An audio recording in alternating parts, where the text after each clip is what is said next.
పదకొండవ తారీఖు రాత్రి 8 గంటలకి నైట్ డ్యూటీ చేస్తున్నాను. సెక్యూరిటీ సూపర్వైజర్గా చేస్తాను మచిలీపట్నం జీజీహెచ్ హాస్పిటల్ నందు.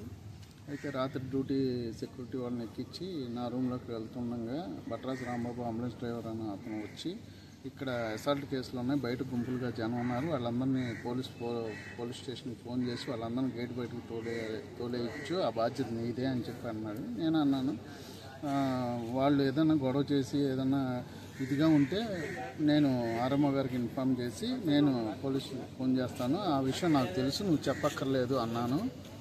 అంటే వెంటనే నేను చెప్తే నువ్వు వినవా అని చెప్పేసి వచ్చి నాపై దౌర్జన్యం చేసి నేను కొట్టున్నాను. దాడి చేశారా? దాడి చేశారు. బట్రాజు రాంబాబు డౌన్ డౌన్, బట్రాజు రాంబాబు, బట్రాజు రాంబాబు గారు, బట్రాజు రాంబాబు, బట్రాజు రాంబాబు డౌన్. సెక్యూరిటీ శాఖ ఐక్యత, సెక్యూరిటీ శాఖ ఐక్యత, బట్రాజు రాంబాబు, బట్రాజు రాంబాబు.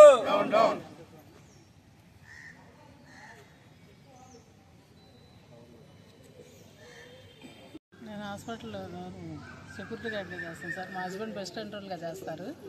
అయితే ఒకరోజు ఏమైందంటే క్యాజువాలిటీకి యాక్సిడెంట్ కేసులు అవి వచ్చి హడావిడిగా ఉంది. మా సెక్యూరిటీలు అందరూ కేసులు చూసుకోవడానికి వెళ్ళడం వల్ల బెస్ట్ కంట్రోల్గా నైట్ డ్యూటీ చేస్తున్న వారిని గేట్ దగ్గర చూసుకోమని పంపించడం జరిగింది మా సూపర్వైజర్లు. అయితే ఆయన వెళ్ళి అది చూసుకొని అక్కడ కూర్చున్నారంట. ఆయన రావడం, రాంబాబు గారు అని ఆయన రావడం ఆయన చూడలేదు.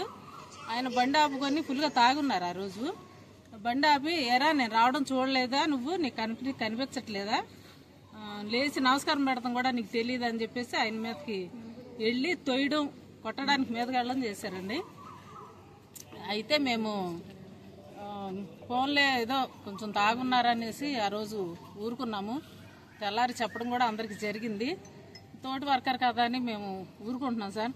అయితే ఈయన రాను కొంచెం అందరి మీద వేసుకోవడం అయితే జరుగుతుంది. ప్రతి చోట అజమాయిషీ చేస్తూ, అరుస్తూ, కేకలేడు, కాల్పడడం ఇలాంటివన్నీ చేస్తున్నారు.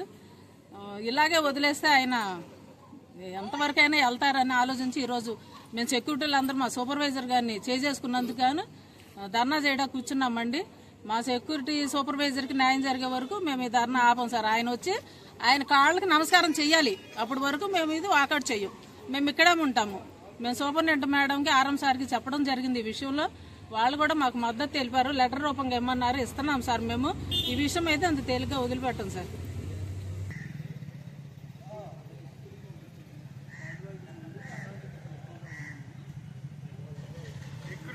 ఐక్యత